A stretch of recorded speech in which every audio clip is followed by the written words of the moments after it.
ინახავთ ოდესმე ძაღლი, რომელიც ადამიანს თვალს არ არიდებს. ძაღლი, რომელიც არ ყავს, არ დარბის უაზროდ და არ ითხოვს ყურადღებას.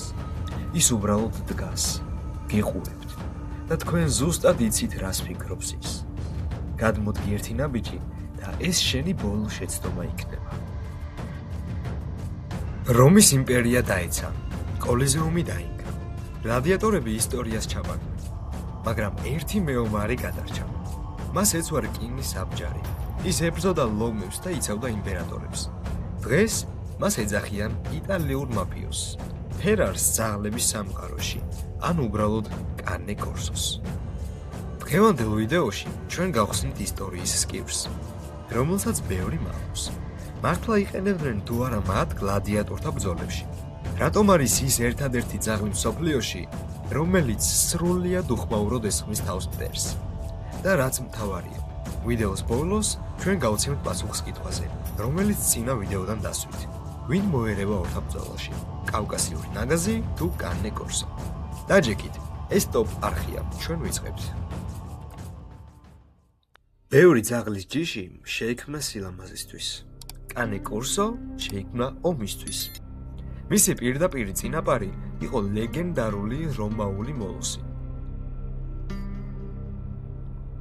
ეს არ არის ლეგენდა, ეს ფაქტია.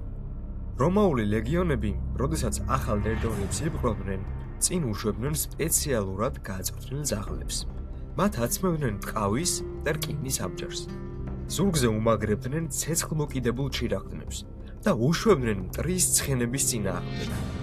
წარმოიდგინეთ მტრის რეაქცია, როცა ღამით სიბნელეში მათკენ მორბის ცეცხლოვანი მონსტრი. ეს იყო ფსიქოლოგიური ტერორი. მაგრამ ომები დამთავრდა.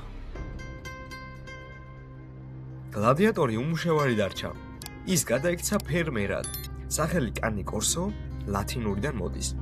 კორსო ნიშნავს მცველს, ეზოს პატრონს. საუკუნეების განმავლობაში ის იცავდა იტალიურ ვილებს, ნადირობდა გარეულ ღორებზე და იყო ოჯახის წევრი. თუმცა მე-20 საუკუნეში ტრაგედია მოხდა. ინდუსტრიალიზაციამ და ომებმა ეს ჯიში პრაქტიკულად გაანადგურა. 1970-იან წლებში მთელ იტალიაში სულ რამდენიმე ათეული სუფთა სისხლის კორსოღა იყო დარჩენილი. ისინი გადაშენების პირას იყვნენ. მხოლოდ რამდენიმე ფანატიკოსი ენთუზიასტის დამსახურებაა, რომ დღეს ჩვენ ეს სილამაზე გვყავს. მათ სოფელ-სოფელი არის. შეაგროვეს დარჩენილი ძაღლები და ჯიში ფერფლიდან აღადგინეს. ახლა კი გადავიდეთ ექშენზე. რას წარმოადგენს თანამედროვე კანე კორსო? თუ დობერმანი არის მძლეოსანი, ხოლო ნაგაზი ძიმეწონიანი მოჭიდავე, კანე კორსო არის ბოდი ბილდერი, რომელიც კრივზე დადის. ეს არის ათლეტიზმის პიკი. მამრების წონა 50 კილოგრამიდან იწყება და ხშირად 65-დან 70 კილოგრამსაც კი აღწევს. სიმაღლე 70 სანტიმეტრამდეა, მაგრამ მთავარი არა წონაა, არამედ კუნთია. მასზე ზედმეტ ცხიმს ვერ ნახავთ. ის არის დაწნული, მშრალი კუნთი, რომელიც მზადაა ნებისმიერ წამს აფეთქდეს. და აი, მივადებით მთავარ იარაღს, ყბებს. კანე კორსოს აქვს ეგრეთ წოდებული უკუღმა მაკრატლის ტიპის თანკბილვა. მისი კბენის ძალა არის 700 PSI. მოდით შევადაროთ, რომ მივხვდეთ დაახლოებით რაზეა საუბარი. პიტბულის კბენის ძალა 225 PSI-ა, გერმანული ნაგაზის 228. როტვეილერის კბენის ძალა 328 PSI-ა, ხოლო ლომის კბენის ძალა 650. დიახ, არ მოგეჩვენათ. გაბრაზებული კანე კორსოს კბენა უფრო ძლიერია, ვიდრე საშუალო ლომის. თუ ის ხელს მოგკიდებთ, ძვლის გატეხვის შანსი 99%-ია. მაგრამ იცით რა არის ყველაზე საინტერესო? ის არ იყენებს ამ ძალას უაზროდ. კავკასიური ნაგაზი იცავს ტერიტორიას. დობერმანი იცავს პერიმეტრს. კანე კორსო გიცავთ თქვენ. ეს არის კლასიკური ძველი ძაღლი. მისი უნიკალური თვისებაა სიჩუმე. სხვა ძაღლები საფრთხის დროს ყებენ, ხტუნავენ, აფრთხილებენ მტერს. კორსო არა. თუ ქურდი შემოვიდა, კორსო მას ჩუმად დახვდება. ის უბრალოდ გადაგიღობთ გზას, შემოხედავთ თავისი ცივი თვალებით და დაელოდება თქვენს მოძრაობას. მისი შეტევა არის ელვისებური და უხმოვრო. მას არ სჭირდება შოუს დადგმა, ის უბრალოდ პროფესიონალია. მაგრამ როგორც კი საღლისკარი იკეტება და საფრთხე ქრება, ეს მკვლელი მანქანა გადაიქცევა დიდ 60 კილოგრამიან კატად. მას წიბოვან ძაღლებს ეძახიან.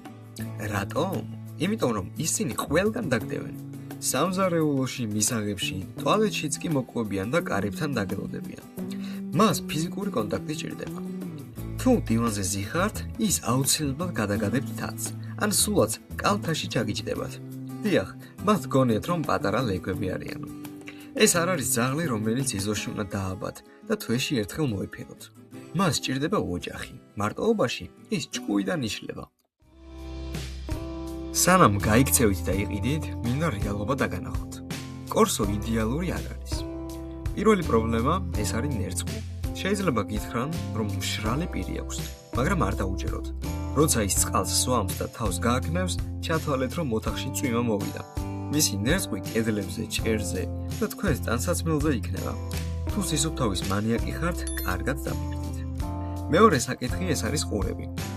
ბუნებრივად მათ აქვთ ჩამოყრილი ყურები, მაგრამ საქართველოში და მსოფლიოში ხშირად უკეთებენ კუპირებას, ანუ აჭრიან, რომ უფრო მკაცრი, გლადიატორული იერი მისცენ. ევროპაში ეს აკრძალულია, ნუ საქართველოში ჯერ არა. თქვენ რას ფიქრობთ, რომელი უფრო ლამაზია, ბუნებრივი თუ კუპირებული? დაგვიწერეთ კომენტარებში, მაინტერესებს სტატისტიკა. და ბოლოს, პასუხი კითხვაზე, რომელსაც ყველა ელოდებით, კავკასიური ნაგაზი თუ კანე კორსო? მოდი სიმართლის თვალი გავუსწოროთ. თუ ბრძოლა ხდება ბუნებაში, მთაში, თოვლში, სადაც ნაგაზი თავის სტიქიაშია, კავკასიური ნაგაზი თავისი მასით, ბეწვის ჯავშნით და ველური ინსტინქტებით დომინანტია. მას ტკივილის შეგრძნება თითქმის გამორთული აქვს. მაგრამ თუ საუბარია ქალაქზე, თუ საუბარია პატრონის დაცვაზე, სისწრაფესა და მმართველობაზე, კანე კორსო უკონკურენტოა.